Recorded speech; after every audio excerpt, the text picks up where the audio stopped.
सभी को hello hi नमस्ते प्रणाम। हम पढ़ रहे हैं पुस्तक आत्मविश्वास कैसे बढ़ाएं बाय स्वीट मार्टिन। सभी को बहुत सारा थैंक यू। उस यूनिवर्स को, परम सत्ता को, परम पूज्य गुरुदेव वंदना माता जी को बहुत सारा आभार। और उनसे ही एक कनेक्ट फील करते हुए उनसे प्रार्थना करते हैं कि हमारे भीतर का आत्मविश्वास जागृत हो। और आगे बढ़ते हैं। अभी तक हमें कितनी सारी चीज़ें समझाई गई, जैसे विनम्रता का महत्व, हंसने का महत्व, मुस्कुराने का महत्व, नम्रता का महत्व और लक्ष्य पूर्ति में बस करो या मरो का रूल है। बस करना है, लक्ष्य सामने है, कुछ सोचना नहीं। सारी लापरवाहियों को एक तरफ करना है, अपने भाग्य को दोषी नहीं ठहराना, अपने एफर्ट्स की तरफ फोकस करना है, किसी भी अवसर को चूकना नहीं है, छोड़ना नहीं है। इतने सारे हमें पॉइंट्स दिए गए, इतनी सारी बातें हमें प्रैक्टिकली समझाई गई कि हम प्रैक्टिकली वो कैसे कर सकते हैं। उसके बाद आगे सर बोल रहे हैं कि अल्प विश्वास में नहीं झूला झूले। मतलब ये उन्होंने पहले भी बताया है कि अगर हमने एक बार निश्चय कर लिया कि हमें क्या करना है तो अपने इरादों को कमज़ोर नहीं होने देना है। बाहर से बहुत सारे ऐसे फोर्सेस आएंगे जो हमें कमज़ोर करने की कोशिश करेंगे, लेकिन अगर हमारा फोकस हमारे भीतर की ओर है और एकदम निश्चल मन है, साफ मन है, तो कोई कारण नहीं कि अविश्वास आए, कोई कारण ही नहीं कि हम कमज़ोर हो जाएं।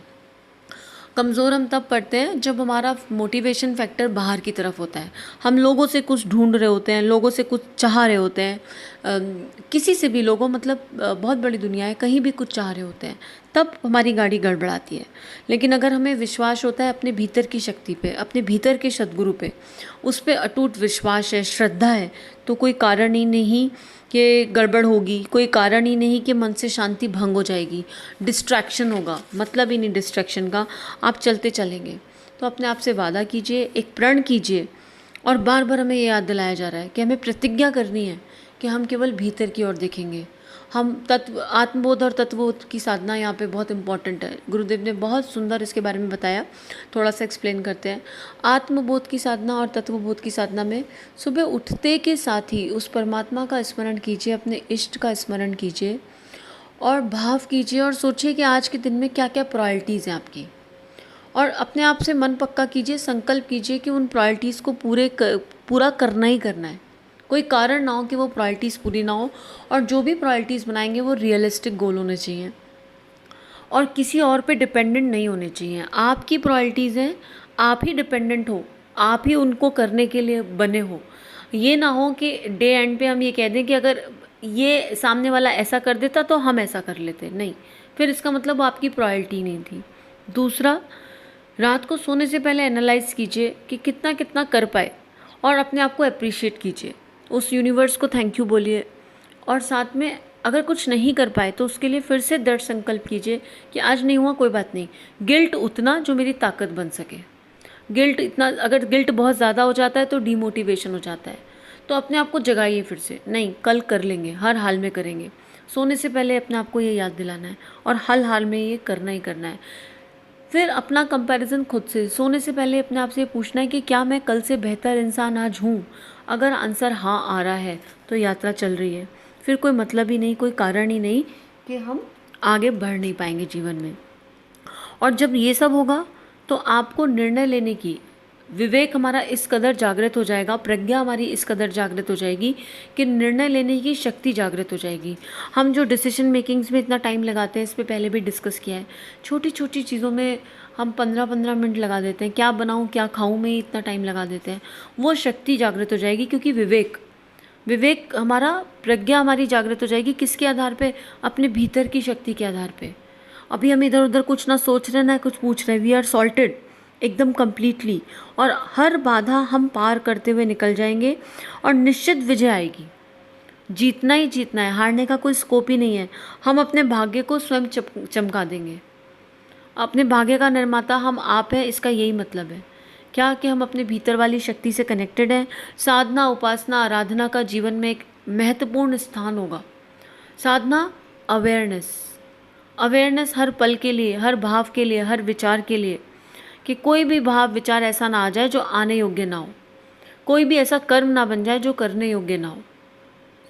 और उपासना, अपने इष्ट के साथ थोड़ी देर समय बिताना। जैसे एसी की हवा चाहिए तो एसी के नीचे ही बैठेंगे ना।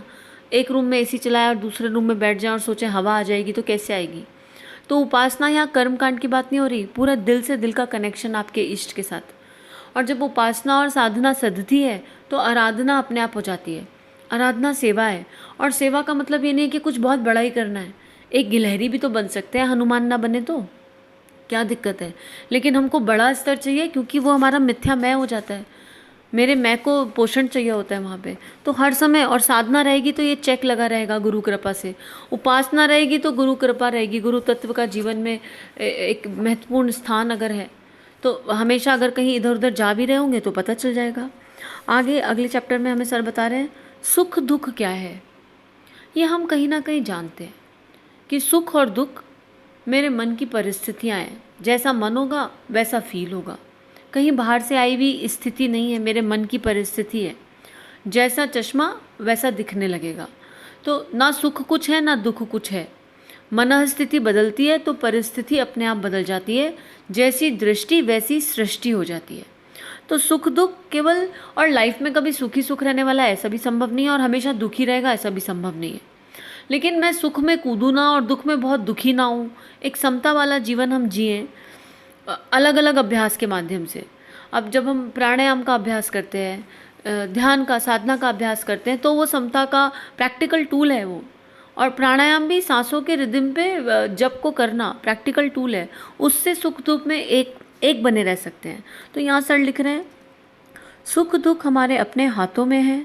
हम सोचें, विचारें और निर्णय करें कि हमें क्या चाहिए, फिर वैसा ही प्रयास भी करें। जो कुछ किया है एकांत में बैठकर उसका चिंतन करें कि क्या किया गया, क्या वह गलत है या सही। फिर अपनी आत्मशक्ति के बल पर गलत को छोड़ें और सही को अपनाएं। यही सुख दुख की परिभाषा है। एक पैराग्राफ में सब समझा दिया। हमें गलत करते हुए पता होता है कि हम क्या कर रहे हैं, सही करते हुए भी पता होता है कि हम क्या कर रहे हैं। लेकिन गलत किया तो किसी ने करवा दिया, और सही किया तो मेरे मैंने किया। कितना बढ़िया है ना ये। ब्लेम गेम पे बहुत जल्दी चले जाते हैं। तो please avoid blame game in your life. जो भी आप आज हैं उसका कारण आप केवल खुद हैं, कोई और उसका कारण हो ही नहीं सकता। तो आज आप जो कुछ कर पा रहे हैं उसमें केवल परमात्मा की कृपा और आपकी शक्ति, आपका सामर्थ्य है। और जब आपने शक्ति और सामर्थ्य से पहला कदम उठाया तो सहयोग अपने आप मिलने लगता है। ग्रैटिट्यूड की फीलिंग हमेशा रहनी चाहिए, लेकिन अपने भीतर की शक्ति से भी परिचित रहिए। और अगर आप कुछ नहीं कर पा रहे हो और केवल ब्लेम डाल रहे हो इधर उधर, तो जीवन भर आप ब्लेम गेम और परिस्थितियों को दोष दे सकते हैं। उसके लिए कोई आपको रोकेगा नहीं, लेकिन कुछ अचीव भी नहीं होने वाला है। तो सुख में सुखी नहीं होना, दुख में दुखी नहीं होना, और ये चिंताएं, इनको सबको छोड़ दीजिए। ये काल्पनिक है सब। अब अगर हम अपने आप से एक महत्वपूर्ण प्रश्न कर भी लें, चलिए एक बार सोच लेते हैं कि दुख है क्या आखिर। हम दुखी कब होते हैं, इसको समझने का प्रयास करते हैं। आप अपने आप से पूछिए, आप कब दुखी होते हैं। सबसे ज़्यादा जो मैंने एज एन इस जर्नी में अब तक महसूस मैं कर रही हूँ, जो किताबों से समझ में आ रहा है और जो यहाँ सर लिख रहे हैं, उन सब का निचोड़ ये है कि हम सबसे ज़्यादा दुखी तब होते हैं जब सामने वाला हमारी बात नहीं मानता। किसी ने ज़रा सा भी मेरे मन के विपरीत व्यवहार कर दिया या मेरे मन की नहीं मानी, तो फिर वो मेरे दुख का कारण बन जाता है। या मैंने अपने से कुछ ओवर एक्सपेक्टेशंस रख ली और मैं उन्हें पूरा नहीं कर पा रही हूँ या कर पा रहा हूँ, तो वो मेरे दुख का कारण बन जाता है। अब दोनों ही परिस्थितियों में आप कैसे सोच सकते हो कि कोई रिमोट कंट्रोल के जैसे आपके अनुसार चलेगा। हर सोल अपनी यात्रा पे है, अपना फोल्डर लेकर आई है, हमें मिलजुल के ही तो जीवन जीना है। तो एक हस्बैंड वाइफ से कैसे एक्सपेक्ट करे, और एक वाइफ हस्बैंड से कैसे, एक माँ बच्चे को पूरी तरह कंट्रोल करने की सोचे तो वो कैसे हो सकता है, या एक बच्चा सोचे कि माता पिता मेरे हिसाब से ही चलने, तो ये कैसे हो सकता है। किसी भी रिश्ते में ये संभव ही नहीं है, और वही रिश्ते फिर दुख का कारण बन जाते हैं, और हम दूसरों को अपने नए कर्म बनाते चलते हैं और दूसरों को ब्लेम देते हैं। तो यहाँ अपने आप से बार बार ये पूछिए कि, और गंभीरता पूर्वक पूछिए, चिंतन मनन कीजिए, बैठ के चिंतन करने का समय है गंभीरता पूर्वक, कि क्या हम इस पे नियंत्रण पा सकते हैं। और अगर मैंने अपने से ही ओवर एक्सपेक्टेशन रखी है तो इतना जो हमने पीछे अब तक समझा उसके आधार पे रियलिस्टिक गोल बनाइए, और निराशा का स्थान होगा ही नहीं अगर वो सारे टूल अपना लिए। तो आज बैठ के बस यही चिंतन करना है। अपने दुखों के कारणों को कहीं लिख लीजिए, एकदम नोट डाउन कर लीजिए पेन पेपर पे, और एक एक करके आप देखेंगे जब आप गहन चिंतन करेंगे ना, एक एक करके दुख के सारे कारण हवा में उड़ जाएंगे, धूमिल हो जाएंगे, कोई कारण बचेगा ही नहीं। क्योंकि दुख का कारण ना आप स्वयं हैं, या तो आप परिस्थिति को मानते हो या सामने वाले को मानते हो, और ये दोनों ही दुख के कारण नहीं है। दुख का कारण है कि हम तालमेल नहीं बैठा पा रहे, हम हर समय बॉडी कॉन्शियसनेस में जी रहे हैं, सोल कॉन्शियसनेस से अपना रोल प्ले ही नहीं कर पा रहे, अपने कर्तव्यों की बात ही नहीं करते, केवल अधिकारों की बात करते चले जाते हैं हर टाइम। केवल यही छोटे छोटे रीजंस मिलके बहुत बड़ा दुख बन जाते हैं, बहुत ही मतलब अतिशय बड़ा। डिप्रेशन में चले जाएंगे, एनजाइटी हो जाएगी, कुछ कुछ प्रॉब्लम्स आ जाएंगी। और जो दुख एक दुख की श्रेणी भी है। एक दुख ऐसा होता है जो सामूहिक स्तर पे होता है, तो हमने सामूहिक रूप से भी बहुत सारे ऐसे कर्म किए हैं जो जाने अनजाने हमें पता हो या ना पता हो हमने किए हैं। और एक और बड़ा सा सुंदर लिखते हैं, एक गुरुदेव की एक किताब है गहना कर्मणो गति, उसमें एक अध्याय आता है, बड़ा सुंदर अध्याय है वो। उसमें लिखते हैं गुरुदेव की दुख कई बार आशीर्वाद स्वरूप भी आता है, क्योंकि ये सब कुछ अच्छा ही चलता रहेगा तो आत्मनिर्माण की ओर, आत्मा की जर्नी की ओर, सोल जर्नी की ओर ध्यान ही कौन देगा। सब अपने में मग्न रहेंगे, खाओ पियो ऐश करो, उसी में जीवन बीत जाएगा। तो कई बार दुख इसलिए भी आते हैं कि हम अपने आप को ऊपर उठा सकें।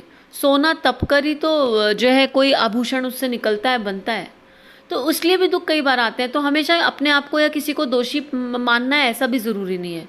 सब लोग रोल प्ले कर रहे हैं, आप खुद भी तो एक रोल प्लेयर हो अपनी आत्मा के लिए। बस ये समझना है, इसको इम्प्लीमेंट करना है, इसको फील करना है बहुत भीतर से, और सारे दुख अपने आप खत्म हो जाएंगे।